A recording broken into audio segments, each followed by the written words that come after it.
श्रद्धांजलि अर्पित की है, क्या कहेंगे?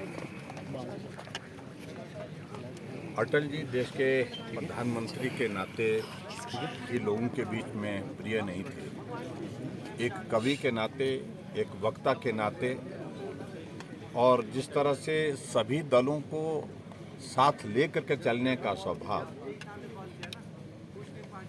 उनका हमेशा रहा है, उस नाते उनकी एक अलग छवि है एक नेता के रूप में पूरे देश भर में, पूरे विश्व में।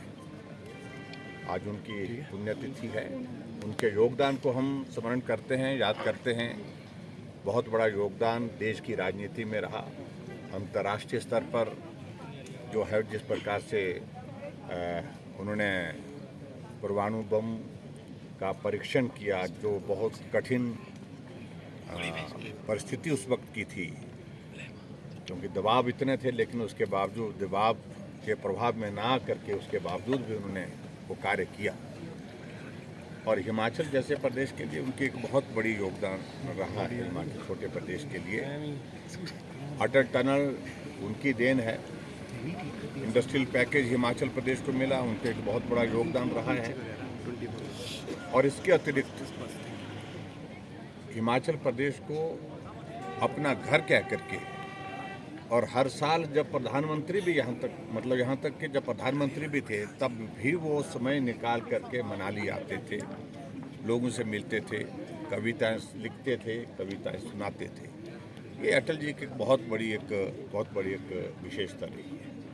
मैं उनके एक बड़े योगदान को पूरे देश भर में स्मरण करता हूँ कि जब उन्होंने देश में बतौर प्रधानमंत्री काम करना शुरू किया, एक योजना की शुरुआत उन्होंने की, प्रधानमंत्री ग्राम सड़क योजना।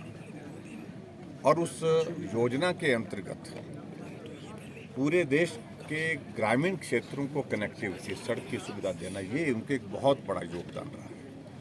आज जहां हिमाचल प्रदेश में हम देखते हैं लगभग 40,000 किलोमीटर सड़क हिमाचल प्रदेश में पुल बनी है जब से हिमाचल बना है, और उसमें 20,000 के लगभग कंट्रीब्यूशन, 20,000 किलोमीटर का कंट्रीब्यूशन जो है प्रधानमंत्री ग्राम सड़क योजना है।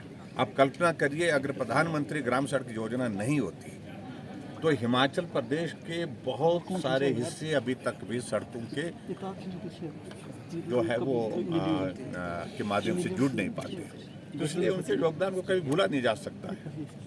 और ऐसा नेता, जिस नेता के साथ हमको काम करने का सौभाग्य प्राप्त हुआ, और मैं समझता हूँ कि हम सदैव उनके इस योगदान को और लेकर के याद करते रहेंगे। सर, स्वतंत्रता दिवस के